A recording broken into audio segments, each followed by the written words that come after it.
Hello? I know this story might be a bit dated, but it suddenly came to mind, so I decided to share it here. I had a special experience with my friend's stepmom. When I was in my sophomore year of high school, there was this guy in my class named Wat. We were part of the same group and got pretty close while preparing for the school festival. I was set to perform in 3 acts, and my friend was going to join me for 2 of them. An external teacher came to coach us, and we stayed after school to practice diligently. When the festival day arrived, a lot of people came to watch our performance. I had a friend I was seeing at the time, and many students from their school came as well. Wat's mom came to our club room and brought an incredible amount of snacks for us. There were other students' moms there too, but Wat's mom stood out as particularly beautiful to me. After the performance, I felt a bit empty and started to tear up in a corner.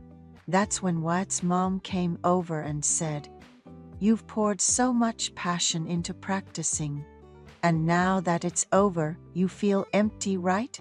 It's natural to feel a bit hollow and sad as the tension fades. I used to be in drama club myself, so I understand how you feel. It'll pass with time, so wipe those tears. And you know, I graduated with a degree in photography. I took some great photos, so come over to our place sometime to see them." Wat's mom was truly a remarkable figure, combining the qualities of my mom and other moms. It turns out, Wat's parents divorced when he was young, and they remarried when he entered high school. Wat's mom's sophisticated and intelligent image, along with her ability to comfort a child's heart, was refreshingly new to me. She gently pulled me to sit down, unwrapped a sandwich and a drink for me to comfortably enjoy. That moment made me decide, from now on, I want to be with someone who makes me feel at ease. And a few days later, Wat invited me to his house to watch the festival videos. His house was really spacious and nice. We connected the video to the living room TV, and it was really well shot, incomparable to the ones my mom took. His stepmom even printed my photos separately and put them in a pretty envelope for me. When I saw Wat's room, there were so many albums and frames. His stepmom had edited and recreated photos from Wat's childhood, which made him smile from ear to ear. I thanked them and thought to myself that I should buy them a cake or something as a token of appreciation. But with the busy life of school, I never got around to expressing my gratitude to Wat's mom.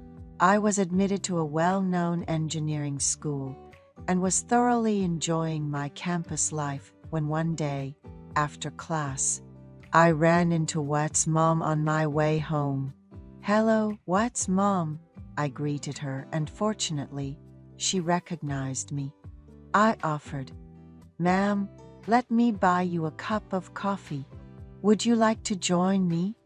With her ever-graceful and intellectual charm, Wat's mom and I went into a nearby coffee shop where she ended up paying for honey bread and drinks.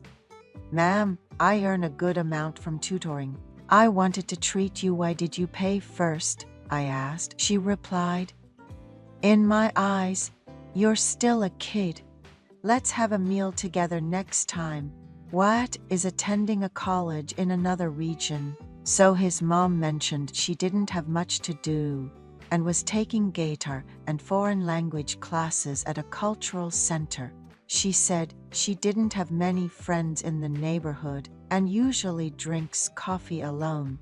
But meeting a handsome and tall young man like me in the coffee shop reminded her of her college days. We talked for about 2 hours that day and exchanged contact information. About a month later, after midterms, I ran into Wat's mom again while heading home after drinking with classmates.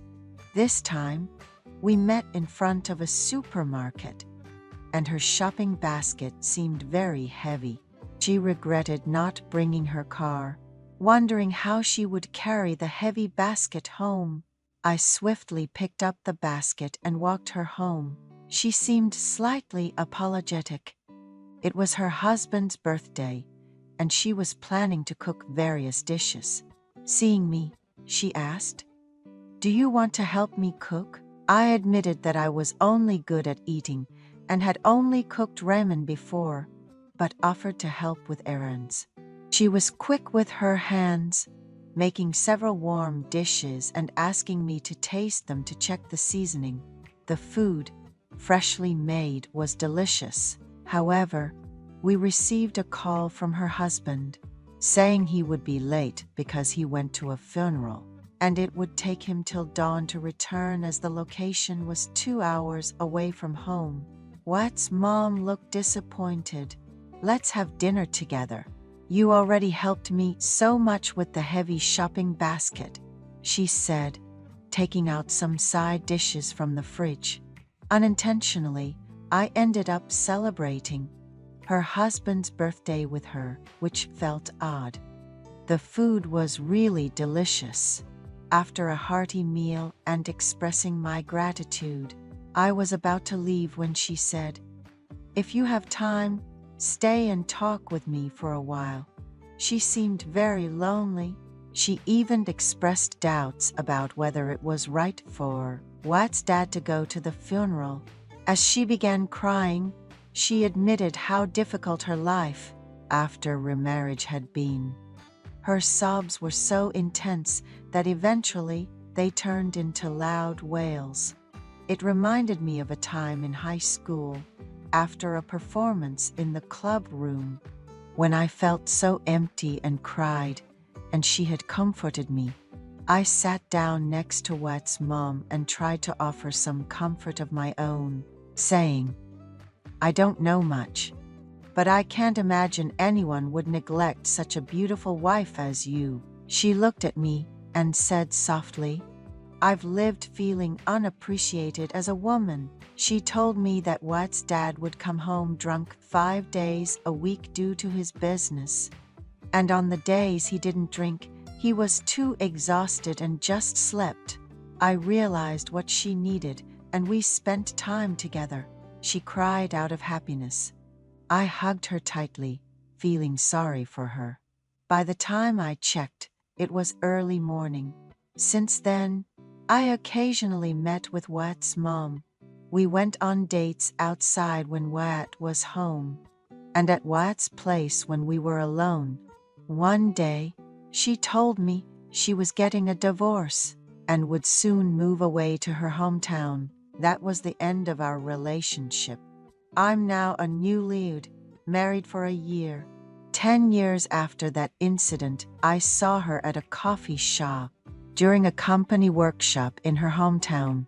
I hesitated to speak to her, but she turned away first, likely cautious about sparking rumors in her hometown by talking to a younger man. Our meetings remained a sweet memory. I meet Wat about once a year, and he lives with his dad. His stepmom lives alone in her hometown, running a photo studio. There's no woman with a heart as warm as hers. Thank you for listening to the story of my special memories with a friend's stepmom during my youthful days.